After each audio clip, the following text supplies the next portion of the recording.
Hello, my name is Mushtapur Fathi, and in this channel, we are going to discuss some issues in TEFL. One of the books that I have found and is absolutely useful for new teachers, especially, is Penny Urs 100 Teaching Tips. So let's get started with the very first tip of this book, which is to start with a smile. Let's read the very first sentence. Make eye contact with your students and smile as you greet them at the beginning of the lesson. It's important to maintain eye contact, unlike me, because I keep looking at this desktop, not at the camera. So don't be like me, okay? Don't be like me. Uh, but when you are in your class, try to make eye contact with your students as frequently as possible, as culturally suitable as possible, because in some cultures you are not meant to make eye contact for too long. It's still culture dependent, but try to make eye contact. Don't shy away from your students. Have a kind of an open body language. We are going to discuss about body language a few moments later. Smile as you greet them at the beginning of the lesson. Okay, you are beginning your lesson. It's the start of the class. You want to engage your students in your lesson. So how do you engage them? The very first thing that you have to do is to make a positive impression. How to make a positive impression? One of the ways is to smile at them. It's very easy to do for some teachers, and some teachers find it hard to smile. I know for new teachers who are not used to smiling, it's difficult, but try to compensate with other strategies, such as maybe an open body language or words of encouragement. Still, we are going to talk about it in this video. Okay, so that's it. Let's go to the next sentence, which I have highlighted. Okay, a serious or neutral expression on your face does not convey a neutral message. It often conveys a negative one. You think that if you keep a poker face at your students, or you keep your head down, looking like this, something like this, or I don't know, like this. This is not teacher-like, okay? This is not teacher-like.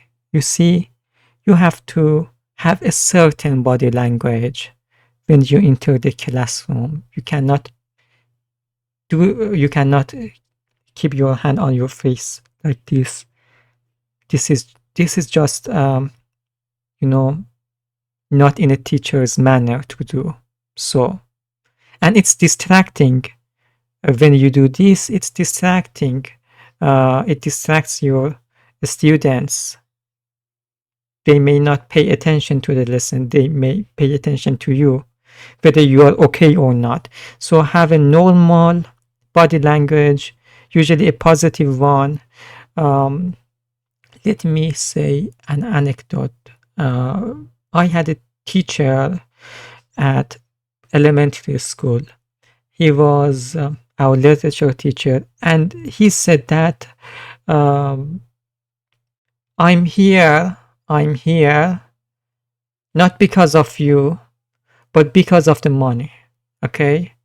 Don't say stuff like this, because the moment you say something like this, the moment that you show that you're not passionate about your job, the students kind of lose respect for you, and they lose respect for your lesson, and they will not study your lesson, because you conveyed a negative impression, a negative message, a negative vibe.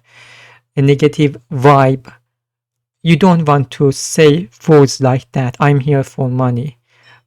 Or let's read this sentence in the book. Let me select it, and so you can see it better. Okay. I'm here because I have to be, not because I have the slightest pleasure in teaching you. This message should not be conveyed to your students. You need to show that you are passionate about what you're teaching so they can be passionate about your lesson as well. How can you expect your students to show interest in your subject when you are you are not even interested in your own subject in the first place? Okay. Okay, which can easily be changed by a smile, which can easily be changed by a smile. Okay, so smiling is a powerful tool. You need to use it, not too much, but you need to make it balance in using this tool. Okay, so non-verbal communication, facial expressions, body language, and gestures. These are the tools that you have as a teacher. You don't have a kind of a ruler. If let me see if I can find it. No, I can't find a ruler to show you actually. Uh, you cannot move around the class using a ruler. You know what I mean. And beat your students with a ruler or a pointer or a piece of a stick. It doesn't work like that anymore. Uh, so you have facial expression, body language, and gesture. Whenever there is a fight in your class, of course you cannot smile in that situation. You have to convey a more serious facial expression or body language or even gesture. You cannot physically punish your students, but you can give certain cues with your nonverbal communication. So I have an image here which I want to show. As you see, it is pretty self-explanatory. 35% of communication is done verbally, and the other 65% is done non-verbally. To facial expressions, tone of voice, movement, appearance, eye contact, gesture, and posture.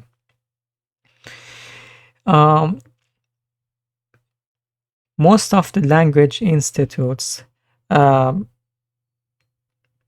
their teachers not to talk too much, and they evaluate the teacher based on TTT, teacher talking time. You can compensate TTT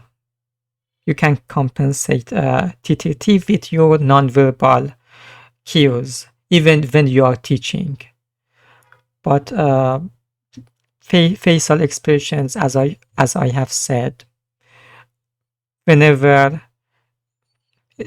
your student does something good, you want to reinforce that behavior through positive facial expressions, to a suitable tone of voice, like praising your student using an adjusted tone of voice. Movement can be used frequently by you can move out of your students' sight for a moment, so they have time to actually think.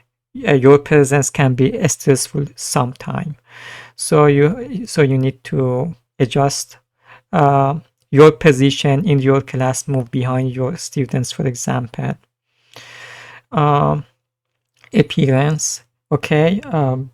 Your clothes should not be a source of distraction. You cannot walk to the classroom with a clown costume. Okay, students are going to make fun of you. Eye contact, as I have told you, you need to maintain a balanced eye contact with your students. Don't shy away like me. Don't shy away like me. I have to, I keep avoiding, I keep looking at the desktop. This is wrong. I have to look at the audience, okay? But you as the teacher have to look at your students, not at your whiteboard, okay? Don't stare at your whiteboard for too long. And don't stare at your students for too long either, okay? So what I'm saying is you need to maintain or balance your eye contact. It still depends on the culture. Everything depends on the culture. Let me, if I can. Gesture, your hand movements, gesture, posture, how you stand, how you sit. Don't do this. Don't have a closed posture. Be kind of open. Have an open body language, not a closed one, because it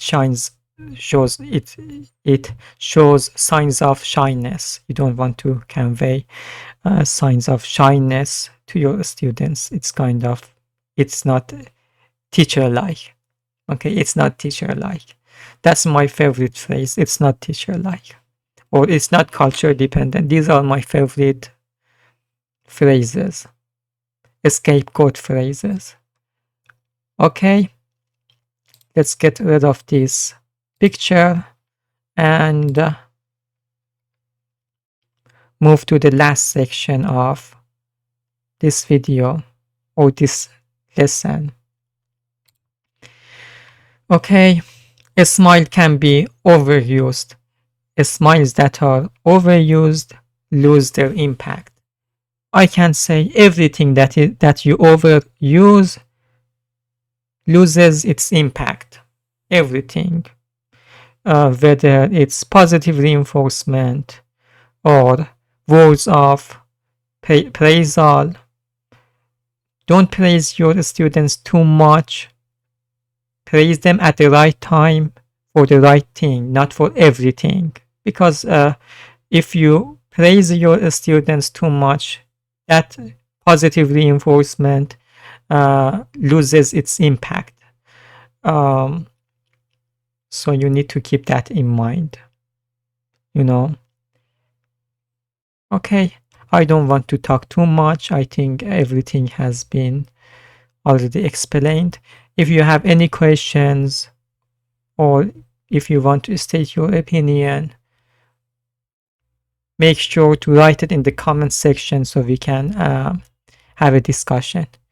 Okay, thanks for watching. Bye.